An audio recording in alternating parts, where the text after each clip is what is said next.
Welcome to Lecture 14, the first lecture in Section D of this course on the rheology of multiphase materials. This section of the course is going to explore how microstructure affects rheology and how changes in microstructure, very often brought around by processing flows and shear rates imposed on a material, give changes to that observable rheology. So therefore microstructure is going to be very much the dominant theme of this section of the course.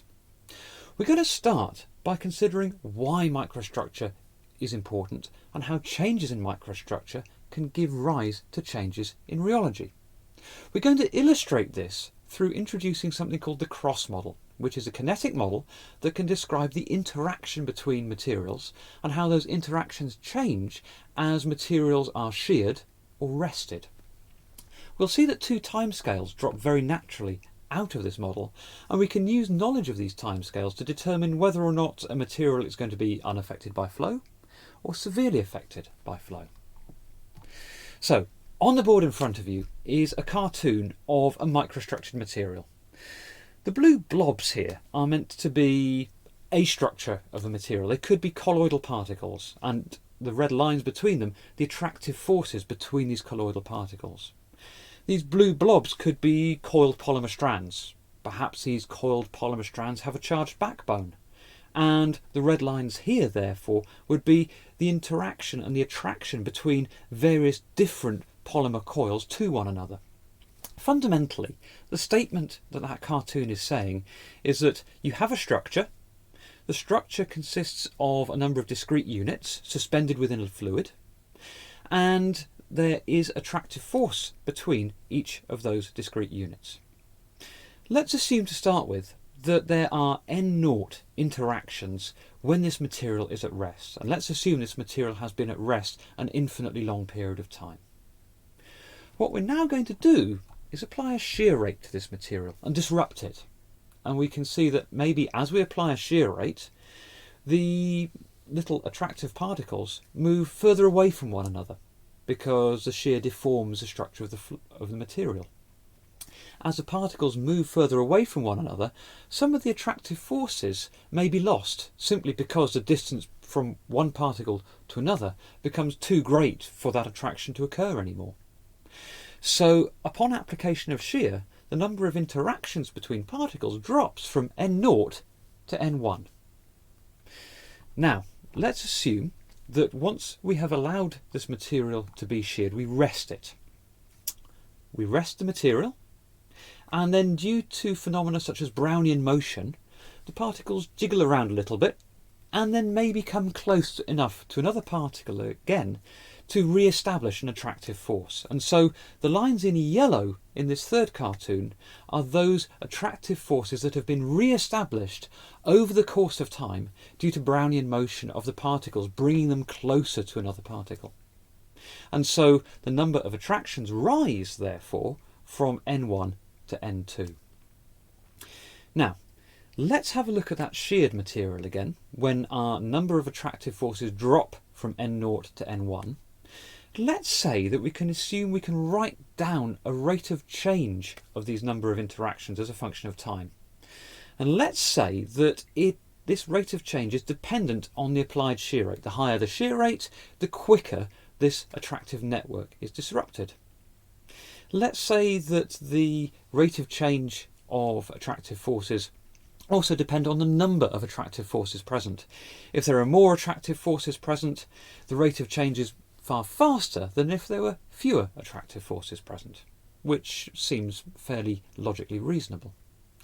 Let's say also that there is a material timescale associated with how fast these attractive forces can be broken, and that material timescale is K subscript D, the destructive time. Let's now examine the rest period. Over the rest period, attractive forces start to re-establish. Particles jiggle around a little bit under the action of Brownian motion. Sometimes they move from being far away from a particle to near a particle, hence we get this re-establishment of attraction. And let's assume again we can write down a rate of change for the number of interactions as a function of time. Let's say that the driving force for re-establishment is the number of interactions we originally had, n0, in that material that had been rested for an infinite time, less the number of interactions that we've got now. In this case, n would be n1. Let's say also there's a time constant associated with how quickly particles can jiggle around and re-establish these attractive forces, Kr. So K subscript R here is a restoration time.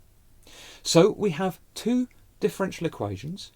We have one that describes the destruction of attractive forces within this network, and one that describes the re-establishment of attractive forces in a network once it has been sheared.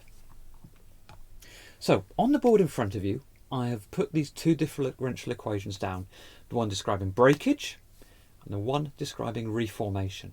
Now, let's combine these together into one equation that allows us to calculate the change of particle interactions as a function of time, which is going to be a combination of breakage and a reformation.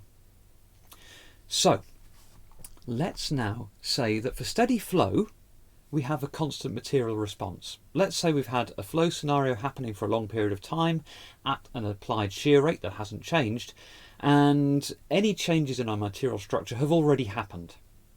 So therefore, dN by dt, the rate of change of attractive forces with respect to time, is going to be equal to 0, which allows us to write down an expression for the number of attractive forces we have now, n, divided by the initial number of attractive forces, n0, as being 1 over 1 plus a function of gamma dot.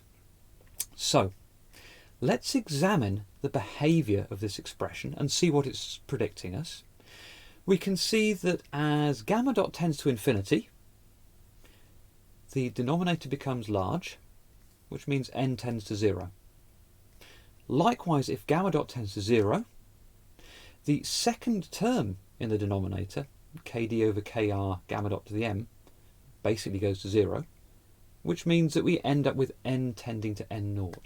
So interestingly, what we have here is a little equation that allows us to describe the change of number of attractions with the shear rate of the material.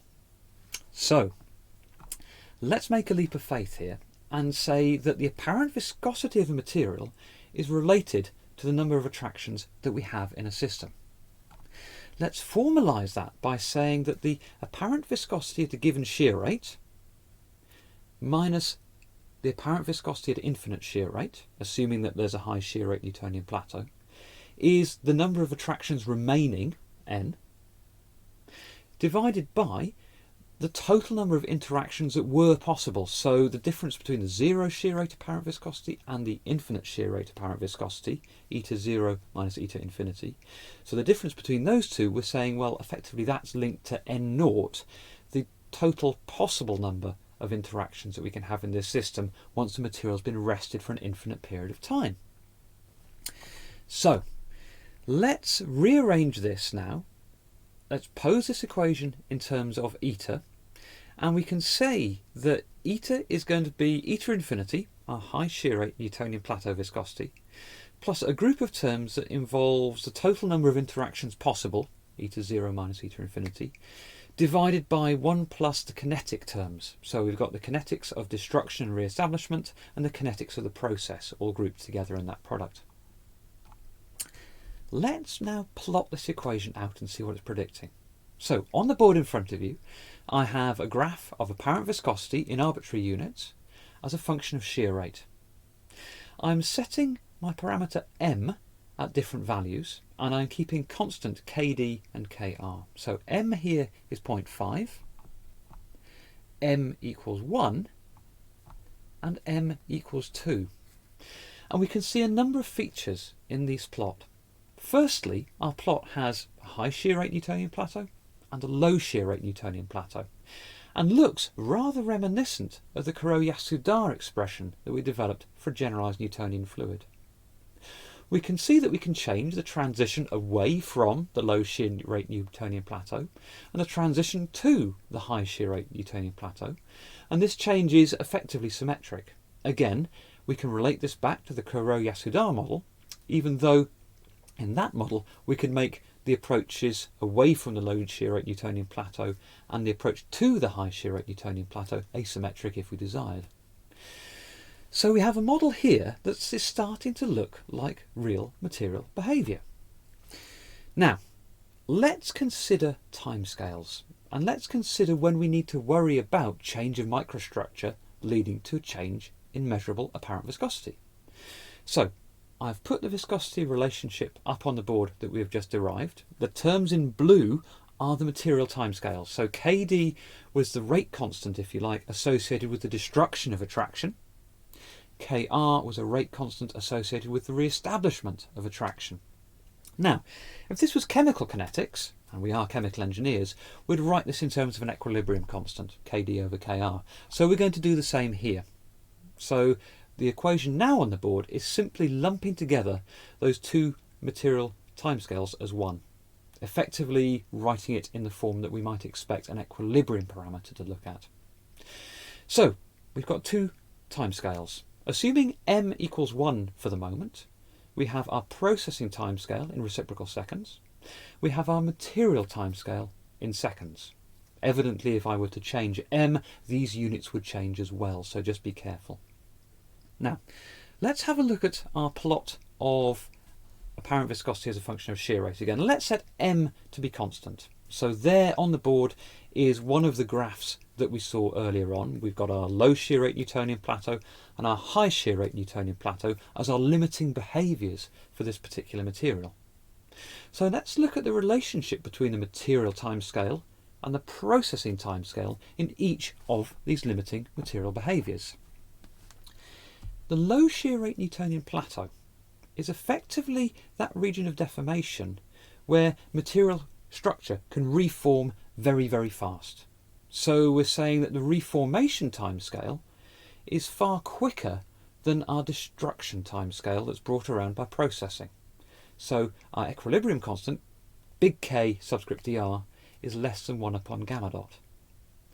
Let's now have a look at the high shear rate Newtonian plateau. What's happening here physically is that bonds are being broken so quickly and the material's being sheared so fast, there's not enough time to re-establish that attraction network. So here the reformation timescale isn't fast enough to get our network back. So our material timescale is not as dominant as our processing timescale. So K subscript dr is greater than 1 upon gamma dot. And so if we think about the processing scenario that we may be enacting, for example in an extruder, if we think about our material behaviour as characterised by KdR, we can determine whether or not viscosity change is going to happen or if it's going to be in one of these limiting cases. So, a few key points to summarise. We've thought about material microstructure and changes in material microstructure giving rise to changes in rheology. We've introduced the cross model, a kinetic model, as an illustrator of this, and the cross model we saw is a competition between the breakup of an attractive network and the reformation of that attractive network. There's a number of bonds associated with this attraction, and we've related the number of attractive bonds to the apparent viscosity of a material at any point in time. We've seen that there are two timescales associated with this model. We've got a material timescale and we've got a processing timescale. If our material timescale is less than 1 upon gamma dot, then the microstructure is unchanged. We are in the low shear rate Newtonian plateau region. If our material timescale KdR is greater than 1 upon gamma, then the microstructure breaks up and we start to move towards that high shear rate Newtonian plateau.